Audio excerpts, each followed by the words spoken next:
Hello, and welcome to today's show, Legacy Living, Make Your Life Count. I'm your host, Dr. Gloria Burgess, international leadership expert and trusted advisor. Welcome to Legacy Living, Make Your Life Count. I'm so delighted that you joined me. I have a very special show for you today. I'm going to share with you some of my favorite ways to slow down. That's right, slow down and take care of yourself when your life gets a little crazy or you're feeling a little or even a lot overwhelmed. Today, I am going to focus specifically on the rhythm of renewal. Don't you love that? The rhythm of renewal. And I'm going to ask you to share the wealth. After you listen to this show, I want you to tell a friend. And I want you to come back to this podcast over and over again when you need some words to remind you to hit the pause button, to slow down, so that you can take time to take good care of yourself. And just a little mini commercial here before I get started with slowing down. I just want to remind you that if you love to give and serve folks like I do, hey, go to my website and subscribe to my weekly inspirations. That's another way to slow down. That way, you can also get a breath of fresh air in your inbox every week to start you on the week. And I'll tell you a little bit more about how to do that later in the podcast. Okay? All right. Let's get started. Annie Dillard reminds us that how we spend our days is, of course, how we spend our lives. And you are listening in today because you want to take the lead in your life. And I know you want to take good care of yourself. Dr. Matthew Edlund says, rest is the original transformative technology. I love that. Rest is the original transformative technology. Through rest, we rebuild, rewire, and renew ourselves, literally. Rest, rebuild, rewire, and renew. Now, I have a very special word that I use for all of those RE words, a word that rolls them all together, and that word is sanctuary. In fact, I've written a book called Sanctuary, so you can check it out sometime on Amazon or go through your local indie bookseller. Now, we have all experienced sanctuary at some time in our lives. Many of you will recognize sanctuary as an intentional time out. A purposeful pause from your normal stream of continuous activity. This purposeful pause taps into your innate sense, your inner knowing of the sacred. It is your soul's way to remember who you are.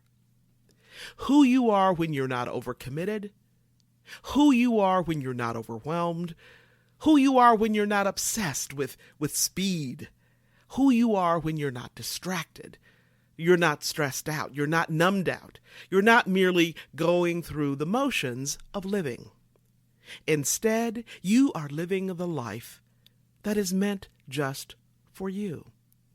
A life that embraces and seamlessly includes the natural, necessary rhythms of rest and renewal. Some of you might run the other way or flee from the very notion, the very mention of sanctuary. I'm going to tell you now, resist that urge. Resist it. Instead, consider the invitation to enter sanctuary as a gentle summons, a gracious reminder that is calling to you to let go, calling to you to simply pause and surrender to a slower tempo, to a pace and rhythm that is altogether different from your daily routine. When we actually allow ourselves to let go, sanctuary allows us to experience the eternal, that state that we also refer to as kairos. Now, the Greeks had many, many words for time. Kairos and chronos are two of them. And kairos means the time of the gods, the time of God, the eternal. In fact, Madeleine L'Engle says that when we are in kairos, we are fully in isness, fully, wholly, positively. Did you know that sanctuary resides within us? It dwells within our innermost being. And you know what?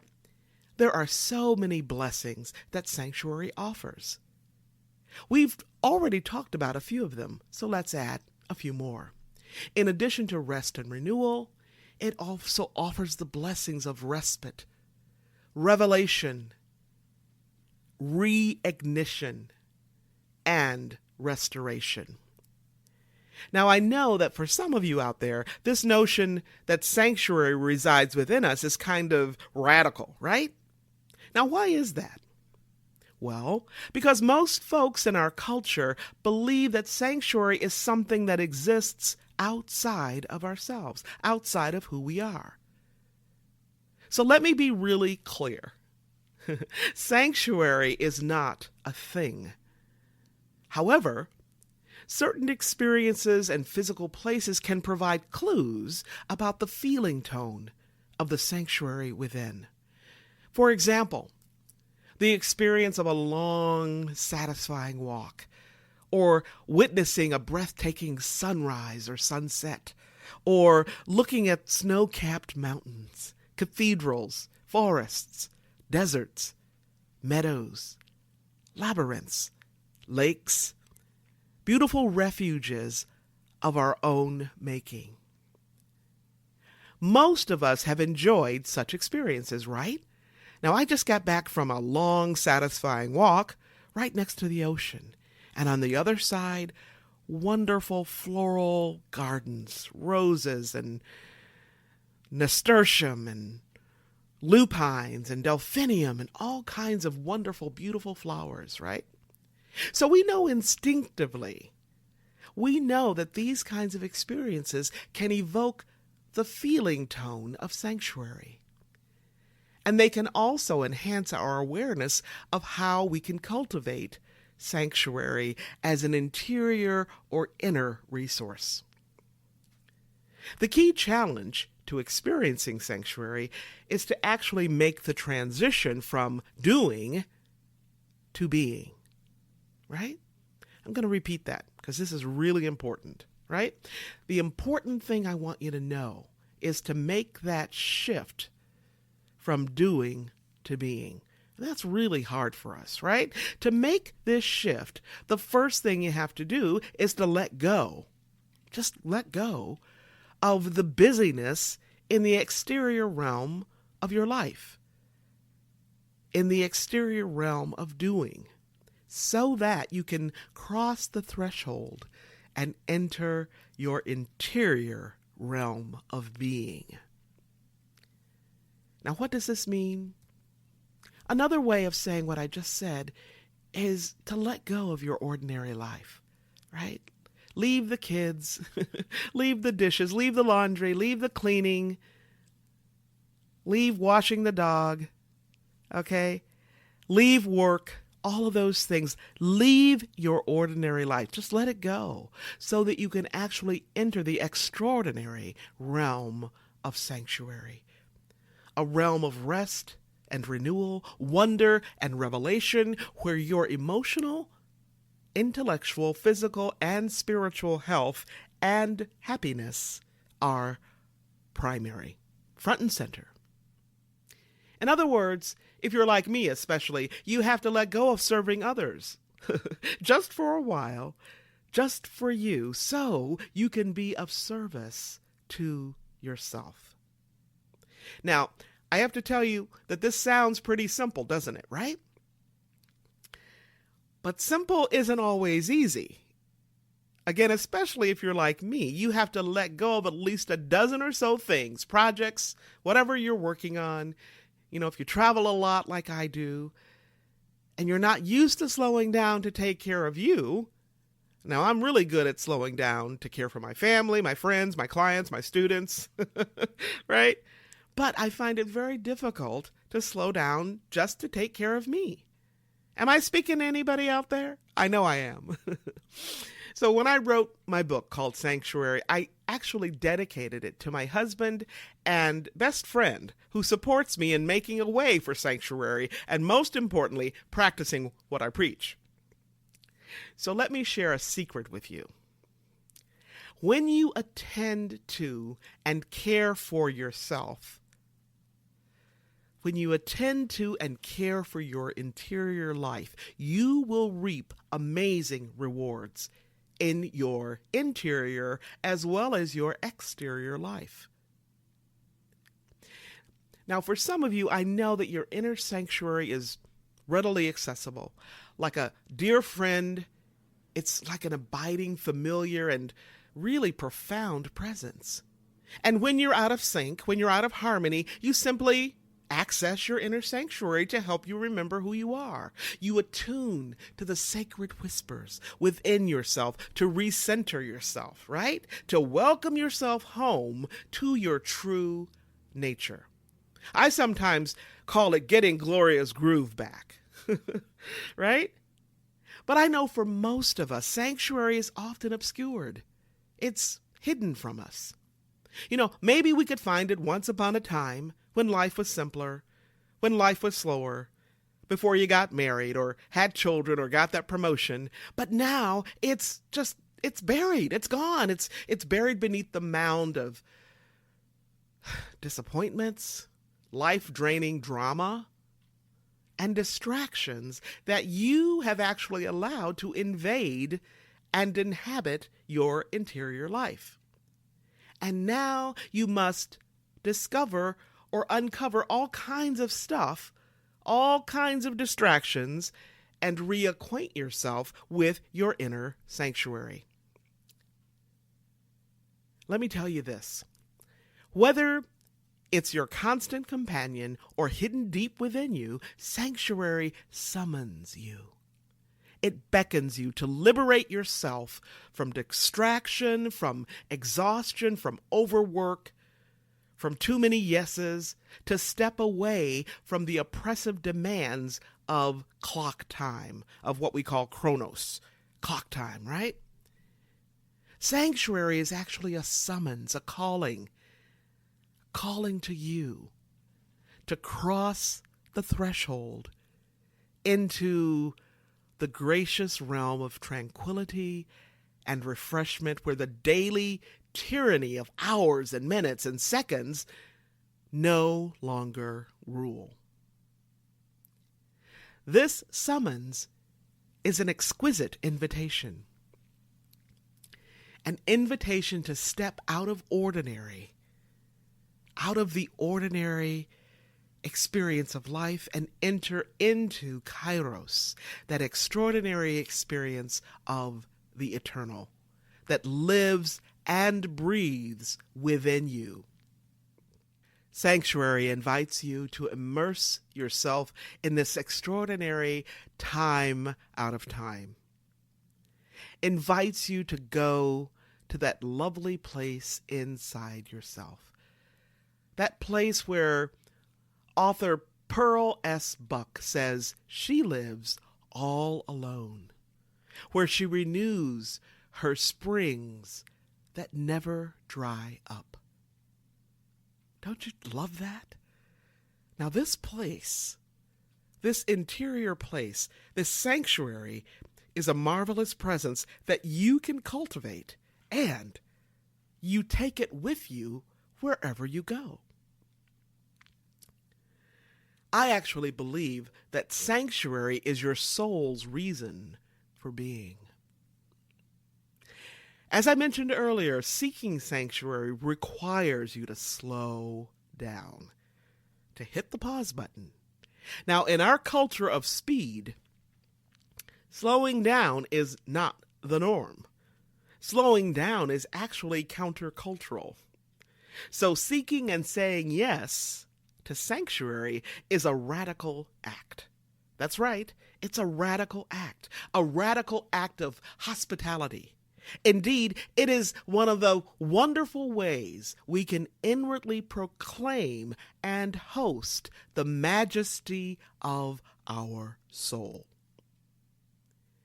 Like any other form of leadership or artistry, like any other form of declaring yourself and declaring your personal authority, proclaiming your soul is a political act. I like to think of it as a revolutionary offering. That's right, a revolutionary offering of bread and water to the hungry and thirsty in spirit. That's right, and that's you. Right? Here's the good news. Here is a way to begin. A very simple way to begin to seek sanctuary is to notice those places and spaces and people and moments that nourish you, that refresh you, that revive you, that make you come fully alive. Perhaps it's a warm breeze brushing across your face, or falling asleep beneath a star-studded sky, or gazing out upon a tranquil cerulean sea.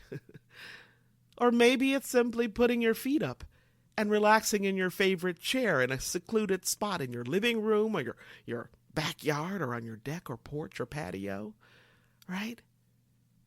Maybe it's enjoying listening to soothing or uplifting music, or the sacred pause of life-affirming silence. Hey, or maybe it's unplugging from your iPad or cell phone for a whole day, right? Or maybe you just long to take a long, quiet stroll in the park while your husband stays home and watches the kids. You can also seek sanctuary by noticing what awakens your senses, by noticing what invigorates you and renews you. Colors, fragrances, images, shapes, sounds, tastes, textures, silence. And as you heighten your awareness of your sensory environment, you're actually equipping yourself. That's right, you're equipping yourself to notice, nourish, and nurture the sanctuary that resides within you. As you seek sanctuary, you're actually cultivating some of the habits or practices of sanctuary. Now, in another episode, I include more practices and more habits that will help you cultivate sanctuary. For now, simply notice. Just pay attention. Notice the rhythm of your daily and weekly routines. And as you do, ask yourself a few questions. Ask yourself, what nourishes me? What nourishes me? What feeds me? What renews and rejuvenates me? Another question to ask yourself is, what helps me feel rested and restored? And what helps me feel fully alive and present? I'll repeat those questions because you might want to jot them down, okay? What nourishes me? What renews and rejuvenates me? What helps me feel rested and restored? And what helps me feel fully alive and present? So as you go through the rhythm of your daily routine, your weekly routines, ask yourself those questions. And don't judge yourself, but just notice and ask yourself those questions. Now, your answers to those questions will provide clues to your experiencing, seeking, and cultivating sanctuary. You might actually find yourself already practicing some of the habits of sanctuary. How cool is that, right? Your responses will provide clues to what feeds and nourishes your soul. And when you acknowledge and claim your soul, you actually assert authority and power in your own life. You also cultivate resilience. Now, we all long for a way of being in the world that has an affinity with the soul, an affinity that opens us to experience the present moment with a sense of immediacy, intention, and emotion, right? In other words, we're present for our own life. And some of those ways are things we take for granted, like appreciating the sun's warm fingers, the warm caress on our shoulders, our neck, our face, on a beautiful summer morning. Enjoying the relaxation and rhythm of play. It's loving yourself for who you are, not for who you want to be, for who you are. Being in an engaging, radiant relationship with people in your family, people who are your friends. Sanctuary nurtures our affinity with the soul.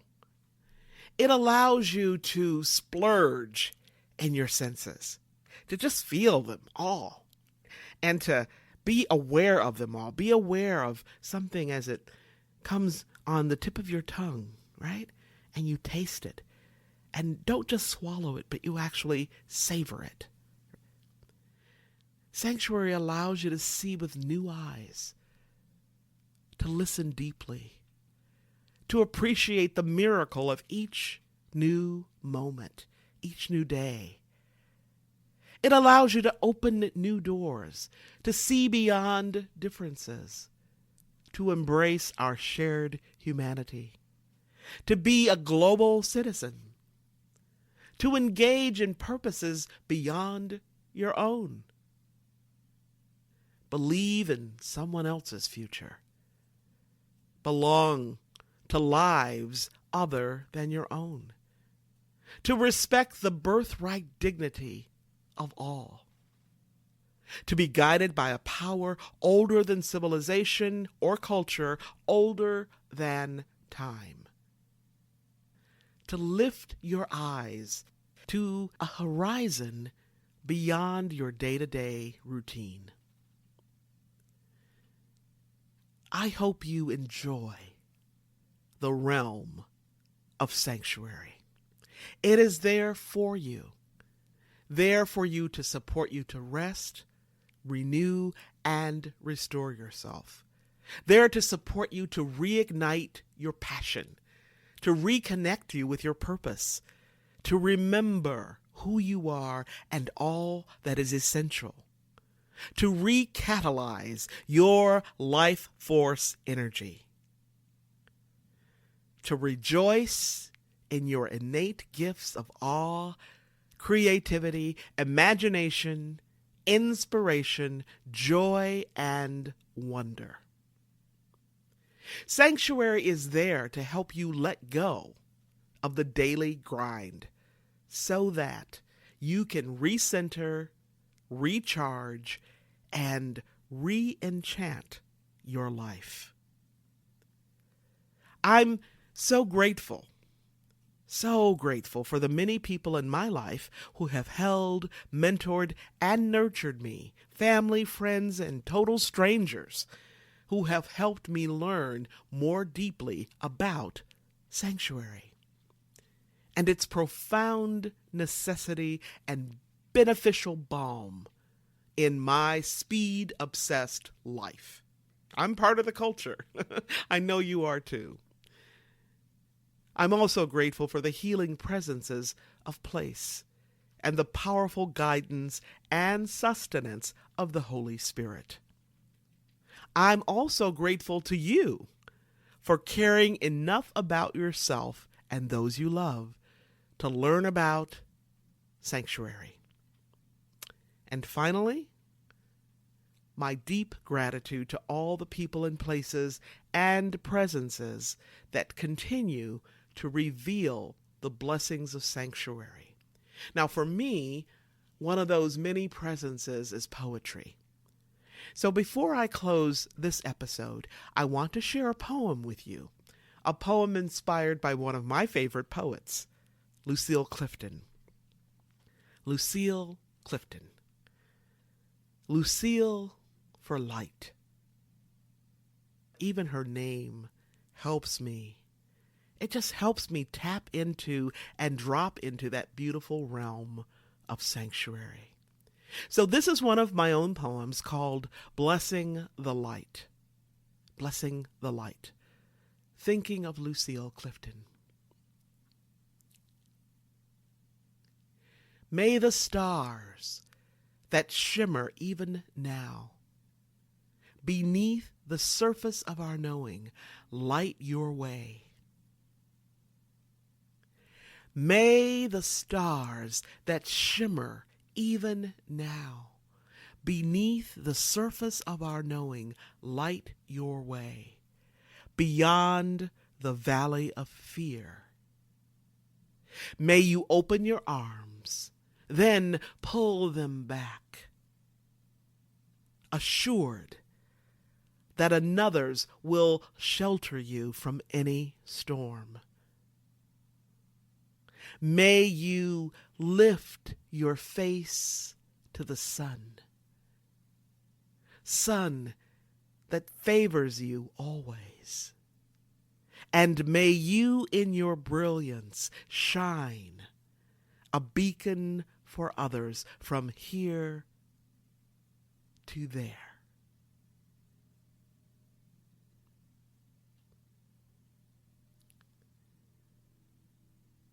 I hope these words have inspired you today.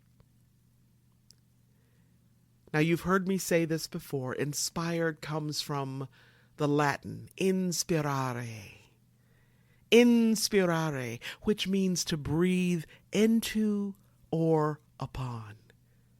To breathe into or to breathe upon. So let this episode breathe into you and inspire you to a renewed energy, a renewed outlook, a renewed sense of hope, and a renewed life.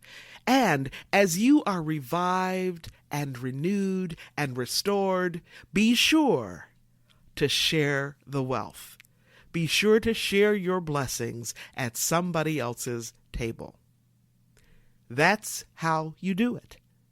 That's how you make your life count. You can be the change you seek. Just remember this. How you live is how you lead. You have the power to make our world a better place. All right. I want you to be sure to listen to this episode again and again, and be sure to tell somebody. Now, you can find me right here on iTunes, Audible, Alexa, SoundCloud, iHeart, TuneIn, Spreaker.com, Talk Network Radio, and so many other places. If you happen to miss any part of this week's show, or you missed last week's episode, you can simply download the recording and listen to it at your convenience. You can even listen to it on the go. Check us out at www.talknetworkradio.com/hosts/legacy living. That's talknetworkradio.com/hosts/legacy living. You can learn more about my work and Legacy Living Make Your Life Count by visiting the Gloria Burgess website. And, as I mentioned earlier in this episode, you can subscribe to my inspirations on my website. You just scroll down a bit, look on the right sidebar until you see the place to add your email to subscribe to my weekly inspirations. It's that simple, right? Okay, so go to my website, scroll down a screen or two, then look on the right sidebar until you see the little place where you can add your email to subscribe to my weekly inspirations. It's that simple. So again, to learn more about me and my work, just browse a bit on my website, or you can visit me on LinkedIn or on Facebook. And you can find me on Facebook right here, facebook.com/DR, DR for Dr. Gloria Burgess, PhD. Okay? So LinkedIn, Facebook, facebook.com/DR Gloria Burgess, PhD. You can also find me on the TEDx site and listen to one of my TED Talks. Just type in my name to find me there. Before I close today, I want to thank each of you for tuning in to today's show, for allowing me to share a bit about my journey with what legacy living is all about. Not just living and learning, but living and learning and serving so that you make a difference in your own life and in the lives of others. It's about being on purpose every single day, 365, 24/7.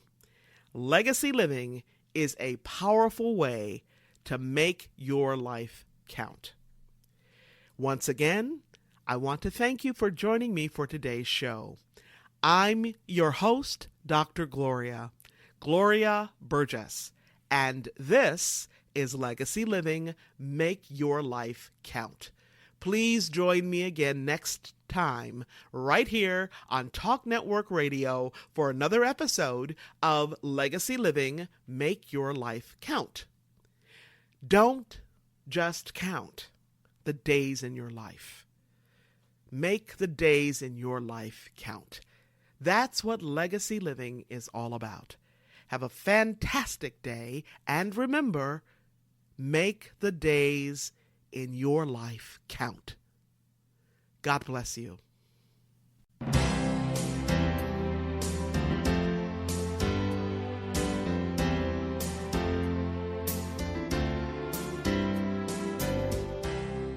That's our show today. I'm your host, Dr. Gloria Burgess. I hope you'll join me again next time. Until then, don't just count the days in your life. Make the days in your life count. That's what legacy living is all about. Here's to you. Have a fantastic day, and be sure to make it a yes kind of day. Remember to celebrate the music of your life. Make the days in your life